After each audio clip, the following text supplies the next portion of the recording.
Hey, everybody, welcome back to Arthur Invests. So good to be with you.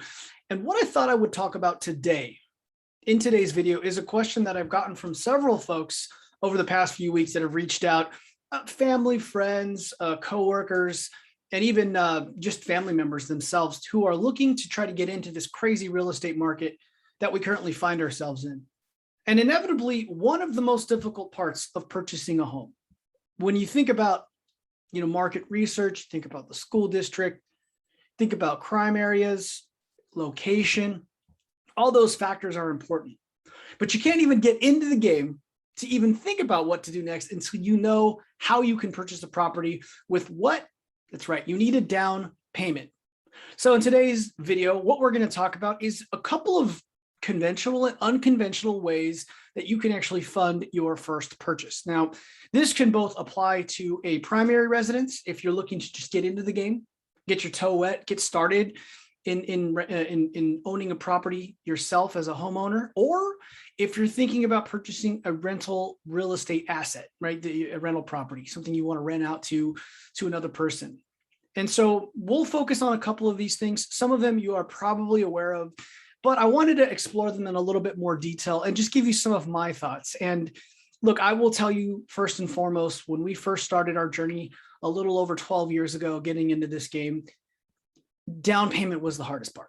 It really is the most difficult part. And if you look at today's prices, if you're living in the state of California or any of these kind of hotter markets, it's super competitive.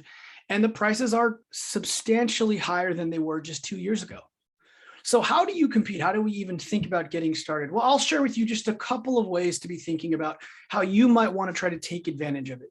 Now, the first way, and it's not very sexy, it's not very fun, is saving your money. Oh gosh, I know. It's very straightforward, right? This is probably the most boring thing you can do. But if you're younger or maybe not even younger, if you're just okay with this, right? Maybe take a step back to take 2 steps forward. Some of the things that I've seen people do is, look, you take a little bit of humble pie. If you're close with your family, move into your parents' house or a friend's house or a family member's house for reduced rent, maybe live in one of the rooms or a certain part of the house for a year or so while you gather money for your down payment. Again, I know this is not ideal, but I do think in today's environment, most people would understand why you would do that. I don't think there's any public shame, certainly not where there was 20 years ago or even 10 years ago. So given today's market conditions, I think that's perfectly acceptable and trying to figure that piece out.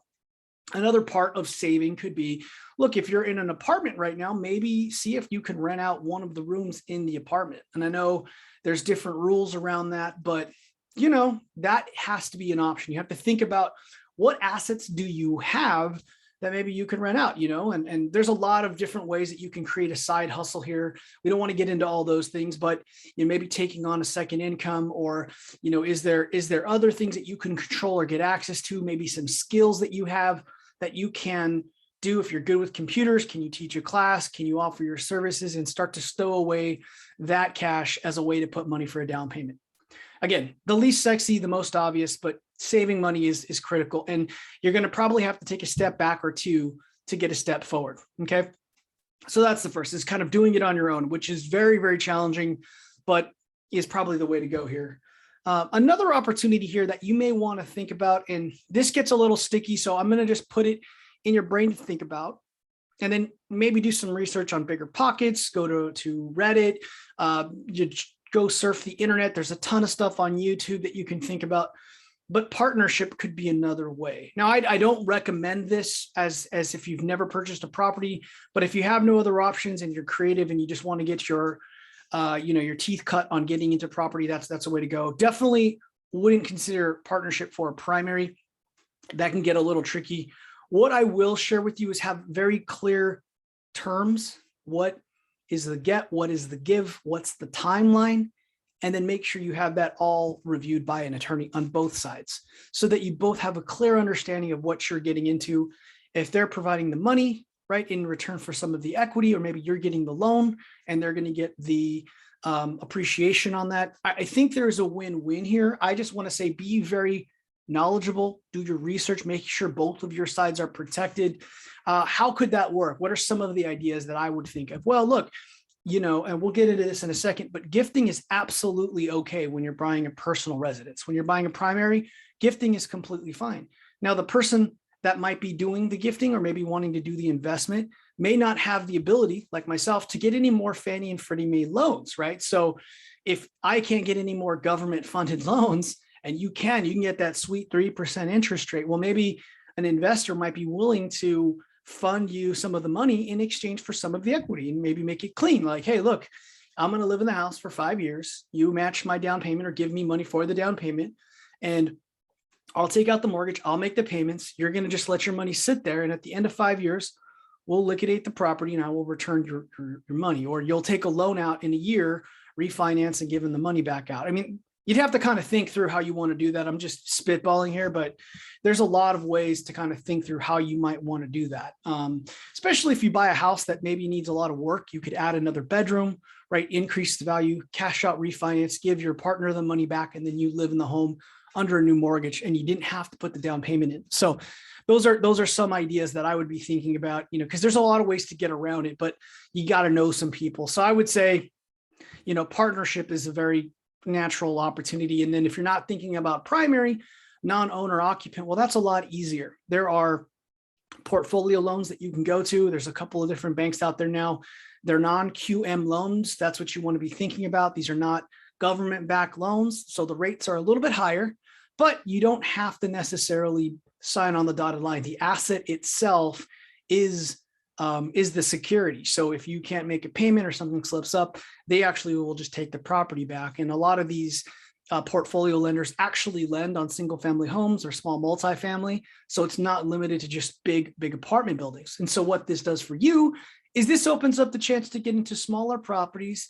A lot of them have minimums of $80,000 mortgage minimums, which is great because that's still very doable. And so if you're thinking about getting in a house for 120 or 150 to 200,000, you don't need as much money. And so partnering with somebody can make a lot of sense in that space. And then you both sign on the dotted line, or you create an entity between the two of you, again, with clear terms on a partnership, when you would exit, who shares what in terms of equity and all that stuff.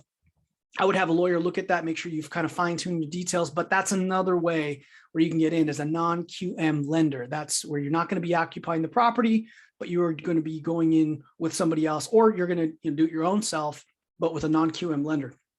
So that's another way to kind of think about that. So yeah, another way to get into property today, this is obvious, is selling assets. So when I say that, that can be a broad range of things. Selling assets can be anything, most obvious being if you have stocks, you could liquidate those and then transition those into cash for down payment. So that's one option. Another option that a lot of people don't think about is depending on how much assets you have. And again, if you don't have that much, then this is not an option for you. But if you have a sizable footprint in some stocks, you can actually borrow against your assets. And depending on how much you have in stocks, you could either use that as the loan to buy a house in cash, or you could leverage part of that and use that as the down payment. So you'd almost be double leveraging. I don't necessarily recommend that if you don't have a lot of experience, because you're just tying up a lot of debt and you're tying it to your assets, and that it's not bad. It's just you got to know what you're doing. So the most simple path would be to borrow against to sell some of your shares and then use that as the down payment. But if you have a sizable footprint, several $100,000 in a certain stock or across your portfolio, you can absolutely talk to a lender and they will actually borrow against your assets. So this is what Warren Buffett and Elon Musk and Jeff Bezos do. This is how they actually fund their lifestyle. And so you can do that too. If you wanted to think about purchasing a property, that's another way. So that's kind of on the most obvious side. Some of the other ways to think about this is, again, going back to a little bit more of a scrappy mindset, is maybe taking a step back. Do you have other things that you own that might be worth something? Coins, comic book collection, a car or two, a boat, truck. I don't know what you own, but liquidating those and using those as a potential, down payment or something to kind of fund your initial, your piece of how you want to actually purchase a property. So, selling assets. What's an asset? It really is whatever you think can make you money. Maybe that's your own professional skill set. Maybe that's something you can teach people. I don't know. I'm just kind of putting that out there, as that's another way. The other piece is gifting. Gifting is another one. Most people don't realize if you want to either live in the home you can absolutely get a gift. So if you have a family member who has some deep pockets, or maybe they want to make an investment, or maybe they just want to give you a gift, you don't need that to season in your bank account for 3 months. A lot of lenders will actually let you deposit the money on closing, or actually to go into escrow. And as long as there's a paper trail back to the giver, you should be fine. And that's a great way to get ahead. If you know family member, if you're just getting started in life, maybe you have a relative who's willing to give you some of that money, highly recommend that, because that's a pretty quick path to get there. And the last piece that I would say that I can think of, and there's probably a lot more, but these are the more obvious ones and the ones that I've used, is just borrowing against your 401k. And so I'll give you a couple of bullet points on this. First, borrowing against your 401k is a great option. A lot of employers offer this. And if you've been working in the field or in your field for several years, you probably have several $1,000s in that account. And you may or may not know, but you can borrow up to $50,000 or 50% of it, whatever's greater, or whatever works out. So it's either $50,000 or 50%. You can't get past the 50 grand total. But anyway, you can borrow against that, and you can, if it's for a primary, you can go all the way to 50,000. If it's a rental property, I think the max is about 10,000. You may want to check your individual program that you're involved with at your work and just see kind of what the program offers.